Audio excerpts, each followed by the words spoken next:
Biological ഇവല്യൂഷനിൽ രണ്ടാമത് പറയുന്ന തിയറിയാണ് ഡാർവിൻ്റെ natural സെലക്ഷന് ശേഷം രണ്ടാമത് പറയുന്ന തിയറിയാണ് theory of inheritance of acquired characters.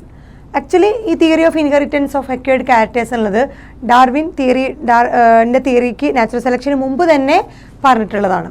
So acquired characters, inheritance of acquired characters, അത് ലാമാർക്കാണ് പ്രപ്പോസ് ചെയ്തത്. ലാമാർക്ക് ഒരു ഫ്രഞ്ച് നാച്ചുറലിസ്റ്റ് ആയിരുന്നു.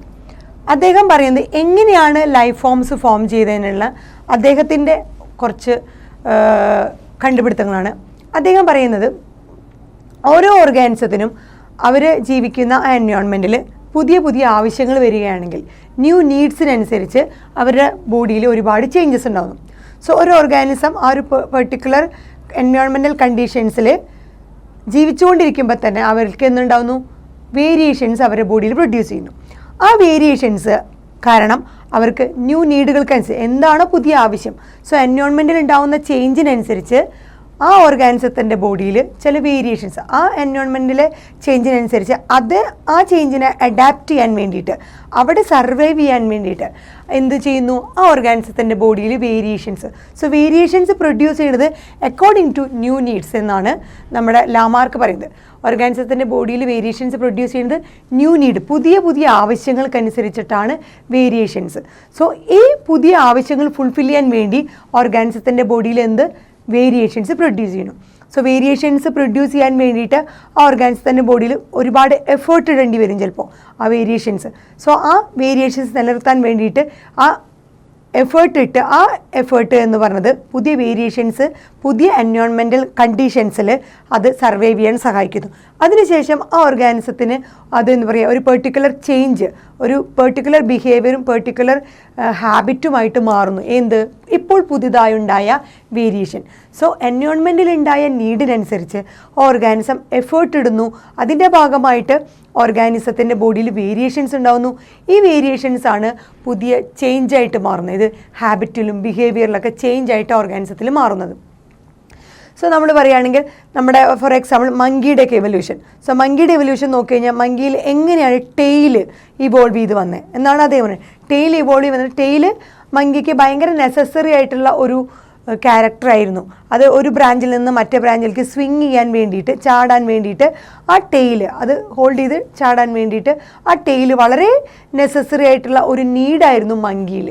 സോ അങ്ങനെയാണ് മങ്കിയിൽ ടെയിൽ ഇവോൾവ് ചെയ്തതെന്നാണ് അദ്ദേഹം പറഞ്ഞത്. സോ നീഡിനനുസരിച്ച് അവരുടെ ബോഡിയിൽ എന്തുണ്ടാവുന്നു, വേരിയേഷൻസ് പ്രൊഡ്യൂസ്, എഫേർട്ടിൻ്റെ നീഡിനനുസരിച്ച് ബോഡിയിൽ എഫേർട്ട് വരുന്നു. ആ എഫേർട്ടിൻ്റെ ഭാഗമായിട്ട് വേരിയേഷൻസ് പ്രൊഡ്യൂസ് ചെയ്യുന്നു. ആ വേരിയേഷൻസ് ആണ് അവരുടെയൊക്കെ ഒരു പുതിയ ചേഞ്ച്, ഹാബിറ്റിലും ബിഹേവിയറിലും ഒരു ചേഞ്ച് ആയിട്ട് മാറുന്നത്. പിന്നെ അദ്ദേഹം പറഞ്ഞത് use and disuse of organs. ഒരു പെർട്ടിക്കുലർ ഓർഗാനിസം കണ്ടിന്യൂസ് ആയിട്ട് ഒരു ഓർഗാനിസം ആ ഓർഗാനിസത്തിൻ്റെ ബോഡിയിലുള്ള ഒരു ഓർഗനെ കണ്ടിന്യൂസ് ആയിട്ട് യൂസ് ചെയ്യുകയാണെങ്കിൽ ആ ഓർഗൻ്റെ സൈസ് ഇൻക്രീസ് ചെയ്യുന്നതാണ് അദ്ദേഹം പറയുന്നത്. ഒരു ഓർഗൻ കണ്ടിന്യൂസ് ആയിട്ട് യൂസ് ചെയ്യുകയാണെങ്കിൽ ഓർഗൻ്റെ സൈസ് കൂടുന്നു.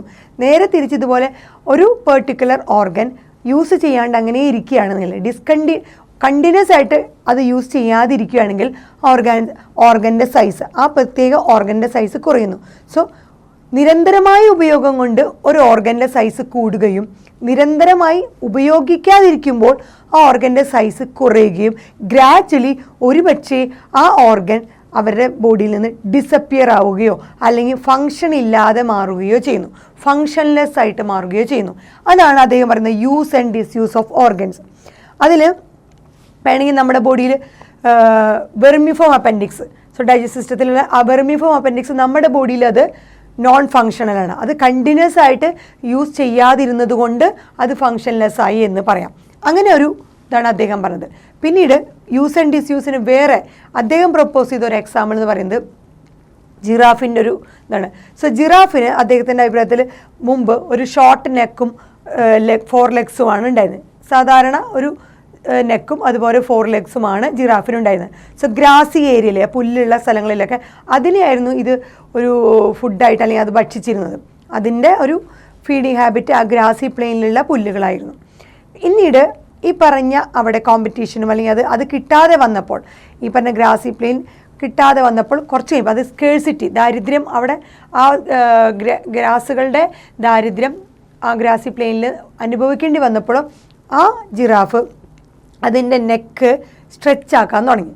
കണ്ടിന്യൂസ് ആയിട്ട് സ്ട്രെച്ച് ചെയ്ത് മേലെയുള്ള ഒരുപാട് ടോൾ ട്രീസിൻ്റെ ലീവ്സിനെ ഭക്ഷിക്കാനായിട്ട് ഈ നെക്ക് നീളാൻ, അതായത് അതിന് വേണ്ടി എഫേർട്ട് എടുത്ത് നെക്ക് നീളാൻ തുടങ്ങി.